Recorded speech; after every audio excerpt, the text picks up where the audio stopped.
नमस्कार मंडळी, welcome back to my channel. मी शिवानी तुम्हा सर्वांचं माझ्या यूट्यूब चॅनलवर अगदी मनापासून स्वागत करते. पालकची भाजी म्हणलं की सगळे नको म्हणतात आणि पालेभाज्या म्हणलं की मुलं तर अजिबात नाही म्हणतात. अशा विद्यार्थ्यांना पालक खाऊ घालायचा असेल तर तो कसा घालायचा असा खूपदा प्रश्न पडतो. पण बऱ्याचदा पालक पुऱ्या किंवा वेगवेगळ्या पालकचे प्रकार करतो. पण ही रेसिपी ना थंडीमध्ये तर एकदा तरी नक्की करायलाच पाहिजे. तर त्यासाठी इथं बघा मी पालकाची एक पेंडी घेतली, ती छान निवडून घेतली, त्यानंतर स्वच्छ धुवून घेतली आणि त्यातली अर्धी जुडी मी पालक जो आहे तो साईडला काढून घेतला.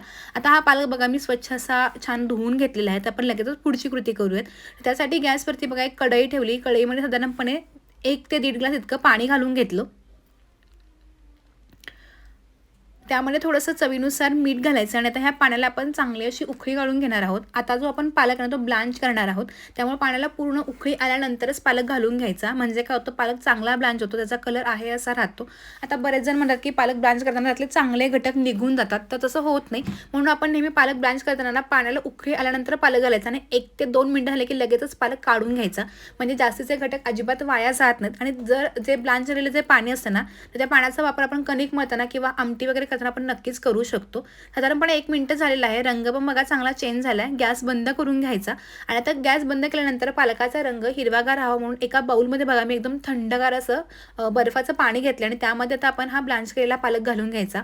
असं केल्यामुळे काय होतं, पालकाची जी काही कुकिंग प्रोसेस आहे पूर्णपणे बंद होते आणि हिरवागार असा रंगही राहतो. आता हे असंच 2 मिनिटं पाण्यामध्ये ठेवूयात. तोपर्यंत आपण जे मगाशी सांगितल्याप्रमाणे हे जे पाणी आहे, तर हे पाणी आपण कणिक मळताना देखील वापरणार आहोत.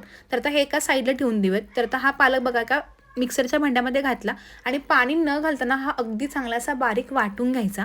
पालक चांगला शिजला गेला त्यामुळे तो अगदी मस्त असा वाटला जातो. तर छान अशी पालकाची बघा हिरवीगार अशी पेस्ट तयार झाली. अजिबात काळपटपणा अजिबात येत नाही.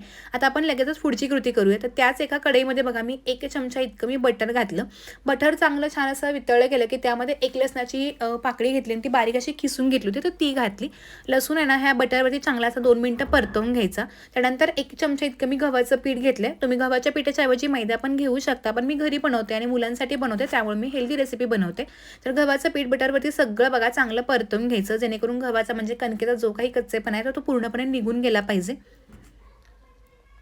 साधारणपणे 2 ते 3 मिनिटं आपण बघा हे सगळं जे पीठ आहे ते सगळं मी चांगलं असं परतवून घेतलं. आता गव्हाचा कच्चेपणा पण गेला आणि पीठ पण बघा अगदी छानपैकी असं कोरडं-कोरडं किंवा अगदी छान सुकं-सुकं तयार झालेलं आहे. तर अशा पद्धतीने आपण हे सगळं चांगलं परतवून घेतलं की ह्यामध्ये आता आपण पाणी घालणार आहोत. तर आपण 1 चमचा बटर आणि 1 चमचा गव्हाचं पीठ वापरल्यामुळं गव्हाच्या पिठाच्या गाठी-गुठळ्या होत नाहीत. त्यामुळे प्रमाण नेहमी सेमच ठेवायचं. साधारणपणे ह्यामध्ये आता मी अर्धा ते 1 ग्लास इतकं पाणी घातलं. आता आपल्याला कसं जी रेसिपी बनवायची ह्याच्यावरती पाण्याचं प्रमाण कमी किंवा जास्त ठरतं, कारण नंतर जे ही रेसिपी आहे थोडीशी दाटसर किंवा घट्टसर बनते. आता हे सगळं बघा चांगलं मिक्स करून घेतलं. आता ह्यामध्ये आपण जे पालक वाटून घेतला होता तर तो संपूर्ण पालक घालून घ्यायचा. मी एकदा ही रेसिपी माझ्या आजीला करून दिली होती आणि तिला ती खूप आवडली होती.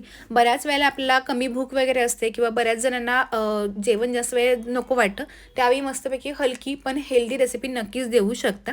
त्यामध्येच मिक्सरच्या भांड्यामध्ये थोडंसं पाणी घातलं जेणेकरून पालक अजिबात वाया जाणार नाही आणि ते पण सगळं मिक्स करून घेतलं. आता हे सगळं बघा पुन्हा चांगलं असं मिक्स करून घ्यायचं.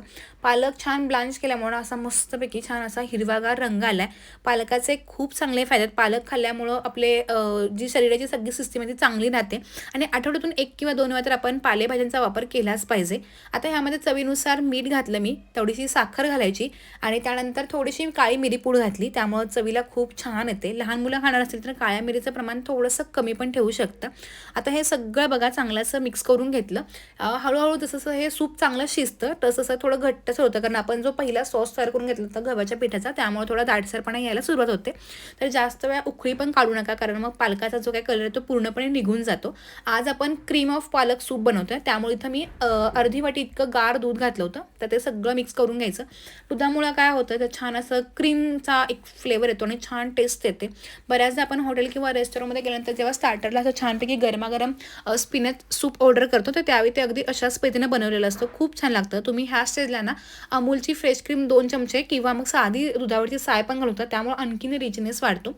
पण आता इथं मी असं साधं करते म्हणून फक्त दुधाचा वापर केला आहे. सगळं बघा छान मिक्स करून घेतलं. रंग पण अगदी मस्त आलेला आहे. आणि हे खूप सूप आहे ना, हे खूप टेम्प्टिंग लागतं. अगदी थंडी पडलेला तर मस्तपैकी छान लागतं खायला. तर नक्की एकदा ही करण्यासारखी रेसिपी आणि ह्या थंडीमध्ये तुम्ही नक्की करून बघा. अगदी लहानांपासून मोठ्यांना सगळ्यांना आवडेल आणि जर घरी कोणीतरी वयोवृद्ध असेल तर त्यांना तर रेसिपी 100% आवडेल अशी मस्त आहे.